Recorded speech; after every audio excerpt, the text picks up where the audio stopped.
We will see how to derive hyperbolic secant inverse x function, and after that we will look at how to differentiate that function. We will also look at how to differentiate hyperbolic secant inverse function in composite form. Let's first see how to derive the basic hyperbolic secant inverse x function. Let me first write down the definition of hyperbolic secant x function, shesh x function. This is 1 over hyperbolic cosine x, 1 over cos x.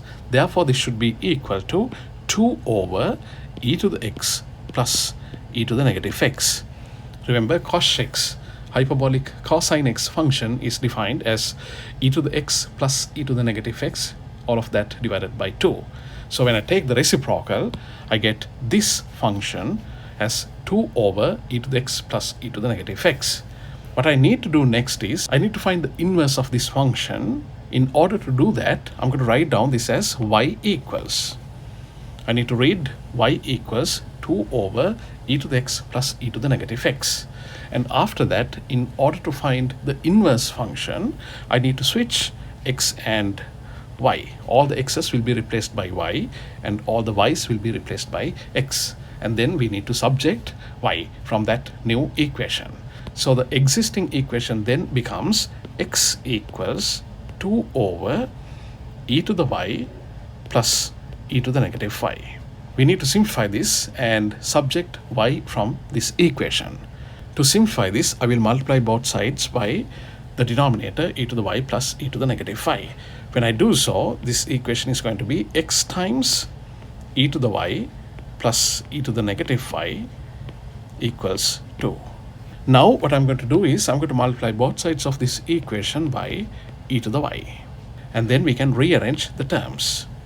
The first term will be x times e to the y times e to the y, which will be simplified to become x times e to the 2y. The next term on the left hand side is x times e to the negative y times e to the positive y. When you multiply those two exponential terms, we get e to the 0th power, which is a 1, and that 1 will be multiplied by the x to become just an x.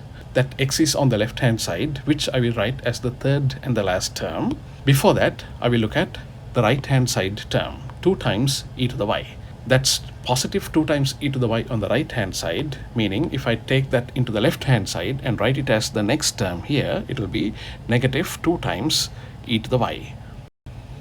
Let me next write down the last term that I described earlier, x times e to the negative y times e to the positive y, which is just plus x, and all of this is equal to 0. Now we need to identify this equation as a quadratic equation of e to the y.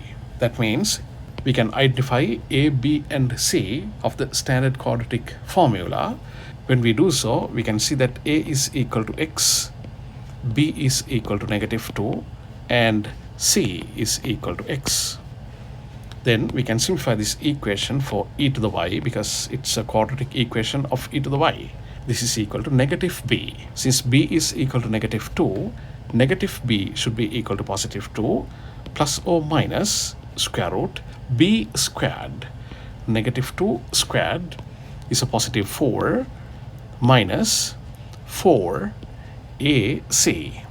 A is x, c is also x. Therefore, a times c is x squared. All of that's inside the square root, and all of that should be divided by 2 times a. Since a is equal to x, the denominator becomes 2x. Now we have this relationship. I can factor out a 4 from inside of the square root. When I factor out that 4 from inside of the square root, I will have 4 times 1 minus x squared. That 4 will get out of the square root as a 2.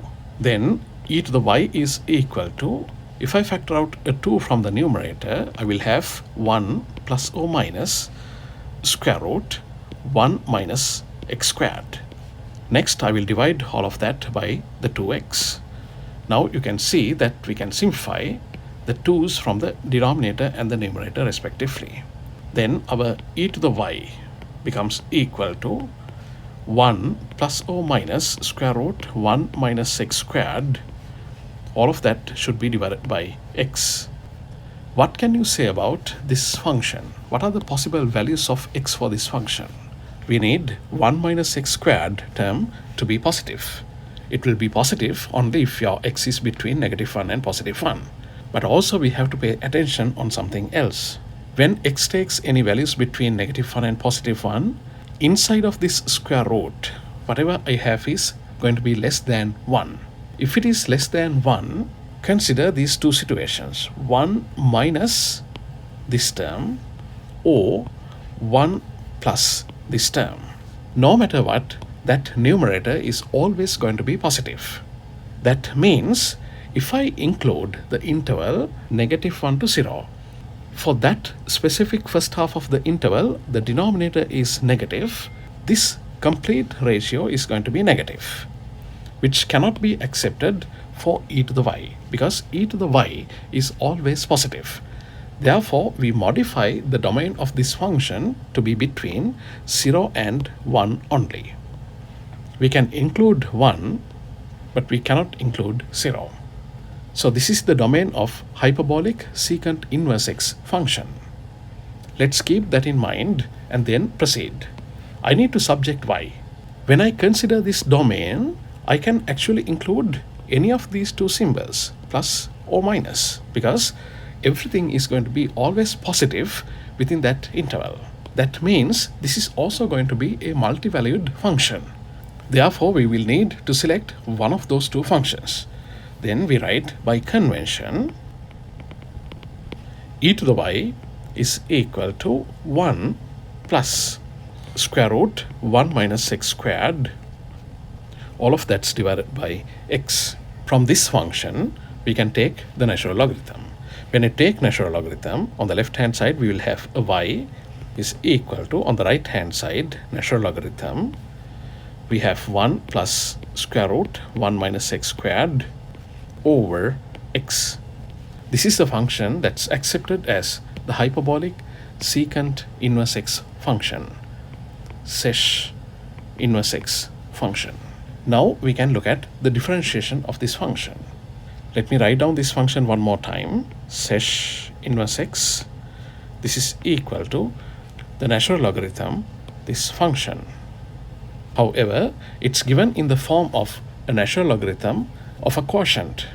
We know if I have natural logarithm m over n, this is equal to natural logarithm m minus natural logarithm n. We can split this also into those two pieces. The domain is 0 to 1 only, which means x is also positive and L and x can be defined without any issues. Therefore, let me apply that property and simplify the natural logarithmic function for hyperbolic secant inverse x. Then it becomes natural logarithm. The numerator is 1 plus square root 1 minus x squared minus the denominator is natural logarithm x.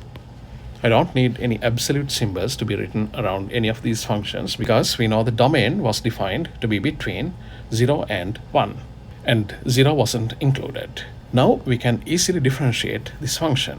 When we differentiate that function, d by dx sesh inverse x, we will need to first differentiate this function and that minus the derivative of the remaining function. So how do you differentiate a natural logarithmic function? D by dx, natural logarithm f of x. We know the differentiation of this function, the f of x will be in the denominator. On the numerator, we are going to have f prime x. When I differentiate this first component, I need to identify f of x to be this part, and that part should be written in the denominator. 1 plus square root 1 minus x squared. And then for the derivative of that function, I need to differentiate all of this part. The derivative of 1 is equal to 0. Square root 1 minus x squared can be differentiated using the power rule. Then it becomes 1/2 times 1 minus x squared raised to the negative 1/2 power times negative 2x.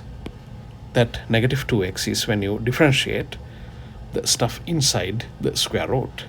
That's a simple application of the power rule. And then minus, I need to differentiate natural logarithm x. When I differentiate that function, it becomes 1 over x. We can simplify this function from this first fraction. You can see on the numerator that this 2 and this 2 can be divided out. This is equal to negative x divided by square root 1 minus x squared. All of that's on the numerator, and the denominator is 1 plus square root 1 minus x squared, and we have minus 1 over x. To simplify this, I will start writing down parentheses, and then both top and bottom will be multiplied by square root 1 minus x squared. That's for the first fraction only, and we will take care of the second fraction later. Now I'm going to write down the simplification of this. This should be equal to, on the numerator you can see that square root 1 minus x squared and square root 1 minus x squared can be divided out, and we are left with just a negative x on the numerator, and in the denominator we have 1 plus square root 1 minus x squared times square root 1 minus x squared. That minus 1 over x. Now I need to simplify all of this part. I need to convert them into a common denominator. In order to convert them into a common denominator, I will need to multiply this first fraction by x and x, both numerator and the denominator, and this second function 1 over x should be multiplied by this complete long denominator. Both top and bottom of that second function should be multiplied by that.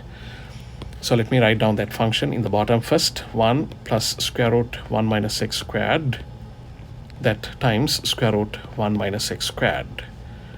On the numerator also I have to repeat that same thing, 1 plus square root 1 minus x squared times square root 1 minus x squared. When you simplify that, we have the same common denominator, therefore I will not write down two separate denominators. Let me write down just one common denominator, x times 1 plus square root 1 minus x squared times square root 1 minus x squared. On the numerator, this is going to be negative x squared, and we have a negative symbol right here. I need to multiply this square root 1 minus x squared with the 1 and plus square root 1 minus x squared. I shouldn't forget to distribute this negative symbol right here. Therefore, let me open curly brackets, and I will distribute that negative symbol later. And now I will multiply the square root 1 minus x squared with the 1 and the square root 1 minus x squared respectively. When I do that, the first term becomes square root 1 minus x squared, and the next term becomes plus square root 1 minus x squared times square root 1 minus x squared is just 1 minus x squared. Close the brackets. Now I need to simplify this one some more. Let me write down the denominator as it is. We have x, 1 plus square root 1 minus x squared is the next factor in the denominator, that times square root 1 minus x squared. On the numerator, I need to distribute this negative symbol. When I do so, you can see that this negative x squared term will become a positive x squared term, and that can be combined with this negative x squared term remaining outside. Then we can simplify that the numerator becomes, there's this negative symbol, and inside the factor I will have square root 1 minus x squared plus 1. You can see that this can be nicely simplified. Complete factor on the numerator can be divided out by this factor in the denominator. There will be a negative 1 remaining on the numerator. Therefore, we can write down our final answer for the derivative of hyperbolic secant inverse x function, sec inverse x differentiated with respect to x. Your answer is going to be negative 1 over x times 1 minus x squared square root. Please note that this function exists only for the interval between 0 and 1. X can also be equal to 1 according to the basic definition of this function. However, the derivative will be undefined if x is equal to 1. This is an interesting result. You need to keep that in mind for your exams. However, this is the basic function only, and if I also need to differentiate hyperbolic, secant, inverse, composite functions, then I need to write down this result using the chain rule. d by dx sesh inverse f of x. This is equal to, first we will need to differentiate this function with respect to f of x, then it will be just like this. All the x's will be replaced by f of x, and that times the derivative of f of x. Therefore, this numerator will have -1 times the derivative of f of x, which we always write as f prime x. Therefore, the final result should be, in the denominator, I will have f of x times square root 1 minus f of x everything squared. On the numerator, I will have negative f prime x, where f prime x is the first derivative of the function f of x. Now we will look at an example. Let's say we are given that y is equal to 4 sesh inverse 3x plus 1. We need to find dy by dx. I need to identify 3x plus 1 as my f of x, and then we can simply differentiate it. dy by dx should be equal to, the 4 right here is a constant which can be factored out using the second property of differentiation. 4, let me open big brackets and then differentiate hyperbolic secant inverse 3x plus 1. I identify 3x plus 1 to be my f of x. Therefore, the final answer, let me write down the denominator first, f of x, which is 3x plus 1 times square root 1 minus 3x plus 1 everything squared. That's all inside the square root. On the numerator, I have a negative symbol. Let me write that down first, and then the derivative of 3x plus 1. When I differentiate the 3x plus 1, it's going to be a 3, close brackets. We can do some further simplifications of this. Then we can write down our final answer, dy by dx. The numerator is equal to -12. The denominator can be simplified a little bit more. The first factor stays as it is, 3x plus 1. Inside the square root, if you like, you may do some further simplifications. It will be -9x squared minus 6x. Even though all of this stuff is negative inside the square root, you shouldn't be misled by the negative symbols. They are not going to be negative inside the denominator, because if you look at the domain of this function, we have defined it for 3x plus 1.